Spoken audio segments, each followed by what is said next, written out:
నమస్కారం అండి. మీ ఎర్రంరెడ్డి తిరుపతి రెడ్డి. నిన్న ఎల్కతుర్తిలో జరిగినటువంటి బీఆర్ఎస్ రజతోత్సవ సభకు వచ్చినటువంటి అశేషమైన ప్రజానికం, సుమారు 10 లక్షల మందికి పైగా ప్రజలు అక్కడ సభాస్థలికి వచ్చారు.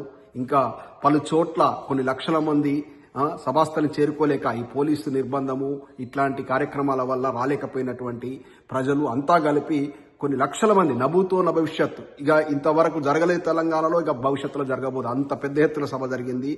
ఈ సభ సక్సెస్ కావడానికి తెలంగాణ రాష్ట్ర వ్యాప్తంగా పనిచేసినటువంటి అధినాయకులైతేంది, నాయకులైతేంది, మండల పార్టీ అధ్యక్షులైతేంది, గ్రామస్థాయి నాయకులైతేంది, సోషల్ మీడియా కార్యకర్తలైతేంది, అందరికి కూడా పేరు పేరున ధన్యవాదాలు.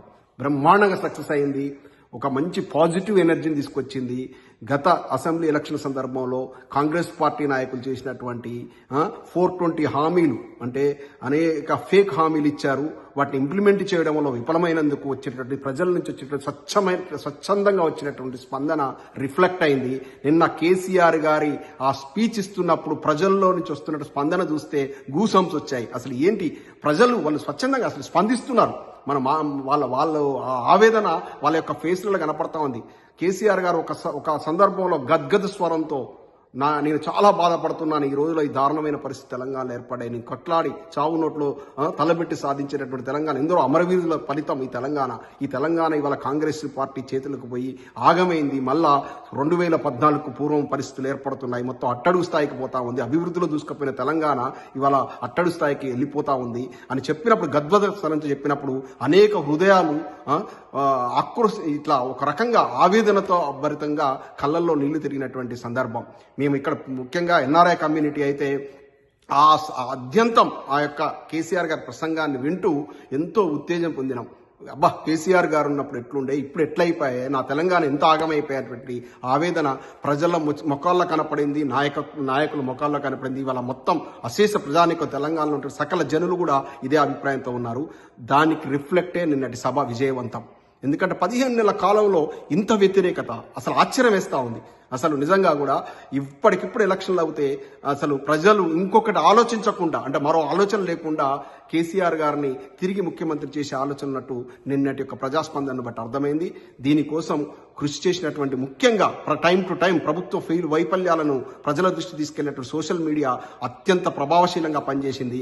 అదేవిధంగా మన నాయకులు కేసీఆర్ గారి డైరెక్షన్ లోపల కేటీఆర్ గారు అయితేనేమి, ఇటు హరీష్ రావు గారు అయితేనేమి, వరంగల్ జిల్లాలో ప్రముఖ నాయకులు ఎర్రబెల్లి దయాకర్ రావు గారు, పల్లా రాజేశ్వర రెడ్డి గారు, సత్యవతి రాథోడ్ గారు, పెద్ద సుదర్శన్ రెడ్డి గారు, వినయ్ భాస్కర్ గారు, తదితర నాయకులంతా కూడా ఇలా ఒకరా ఇద్దరా అని కాదు, అందరూ కూడా సమిష్టిగా కృషి చేయడం వల్ల ఈ సభ ఇంత విజయవంతమైంది. ఇలాంటి ఇంకా మునుముందు మనం ఇదే యొక్క అంటే ఈ కోఆర్డినేషన్తో మనం చేస్తే మనం ఖచ్చితంగా మనం అనుకున్న లక్ష్యాన్ని మనం చేరుకుంటాం. మళ్ళీ ఒక మంచి రోజులు వస్తాయి. చెప్పారు కేసీఆర్ గారు అన్న మాటల్లో, భూములు ఎవరన్నా అమ్ముదామంటే చాలా మంది బయ్యర్స్ వచ్చి నిలబడే పరిస్థితి నుంచి ఒక్క సంవత్సర 15 నెలల కాలం లోపల ఏంటి దారుణం. ఇవాళ భూమి ఏమైనా ఖర్చులకు ఏమైనా అవసరమే అమ్ముకుందామంటే కొనే దిక్కు లేదు. మొత్తం రియల్ ఎస్టేట్ రంగం కుదిలైంది. రావడమే కూల్చివేతలతో స్టార్ట్ చేసినటువంటి రేవంత్ రెడ్డి గారి ప్రభుత్వం ఈ హైడ్రా పేరుతో పేదల గూళ్లను కూల్చివేయడంతో అక్కడ రియల్ ఎస్టేట్ మొత్తం కూడా హైదరాబాద్లో కుదేలైపోయింది. మొత్తం ఎక్కడ 2014లో మన చేతికొచ్చిన తెలంగాణలో ఎట్లుండే 30-40 వేల ఒక ఐటీ ఉత్పత్తుల ఆదాయం ఉంటే ఇవాళ దాదాపు సుమారు 3 లక్షల కోట్లకు తీసుకొచ్చినట్టు ఘనత కేసీఆర్ ప్రభుత్వాన్ని కాదా? ఇవాళ ఒకనప్పుడు కరెంటు కష్టాలు ఉంటాయని కిరణ్ కుమార్ రెడ్డి గారు చెప్పారు. అటువంటి దాన్ని ఒక కనురెప్ప పాటు కూడా కరెంటు పోకుండా తెలంగాణను గత 10 ఏళ్లు పాలించింది కేసీఆర్ గారి ఘనత కాదా? మెడికల్ కాలేజ్ అరకొరగా ఉన్నటువంటి తెలంగాణలో 33 జిల్లాల మెడికల్ కాలేజీలు ఏర్పాటు చేసి ఒక పెద్ద మన సెక్రటరేట్ స్థాయిని తలదినట్టు కలెక్టర్ సముదాయాన్ని నిర్మించింది కేసీఆర్ గారు కాదా? జలవనరులు, భూగర్భ జలాలు ఇట్లా జస్ట్ ఒకప్పుడు 200-300 అడుగులు వేస్తే కూడా నీళ్లు పడినట్టు పరిస్థితిలో పైకి పెనుగంగా తన్నుకొచ్చినటువంటి సందర్భం మనం చూడలేదా? కాళేశ్వరం ప్రాజెక్టు యొక్క ప్రభావం వల్ల మామూలుగా డ్రై ల్యాండ్స్ కూడా వరి పొలాలైన సందర్భాన్ని మనం గత 10 ఏళ్ళు చూడలేదా? ఇవన్నీ కూడా ఎక్కడ పోయినాయి? సడన్ గా 15 నెలలప్పుడు ఇంత డ్రాస్టిక్ చేంజ్ ఎందుకు వచ్చింది? దీన్ని బట్టి చూస్తేనే మనకు అర్థమవుతోంది కేసీఆర్ గారి పరిపాలనకు, ఈ ముందు రాష్ట్ర ఫేక్ గాంధీల ఆధ్వర్యంలో నడుస్తున్నట్టు కాంగ్రెస్ పార్టీ పాలనకు మనకు అర్థమవుతా ఉంది. కళ్ళకు ఎట్లా ఎట్లా కట్టినట్టు కేసీఆర్ గారు చెప్పడం అనేది ఏది ఉందో చాలా చక్కగా ఎక్స్ప్లెయిన్ చేశారు. తన కొంత మాస్ మన దాంట్లో ఉన్నటువంటి కార్యకర్తలు కానీ తెలంగాణ వ్యాప్తంగా కేసీఆర్ గారు ఒక వేరే లాంగ్వేజ్లో ఉద్యమకాలం నాటి లాంగ్వేజ్తో విరుచుకుపడతారు, కానీ అట్లా కాదు. ఇది 25వ రజతోత్సవ సభ.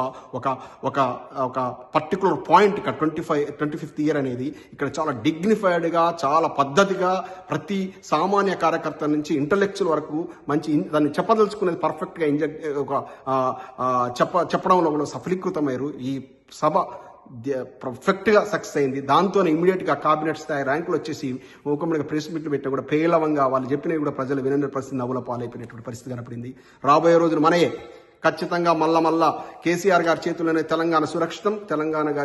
మన కేసీఆర్ గారి చేతుల్లోకి తెలంగాణ వెళ్తుంది. బ్రహ్మాండంగా పరిపాలన మళ్ళా మనం చూడబోతున్నాం. జై తెలంగాణ.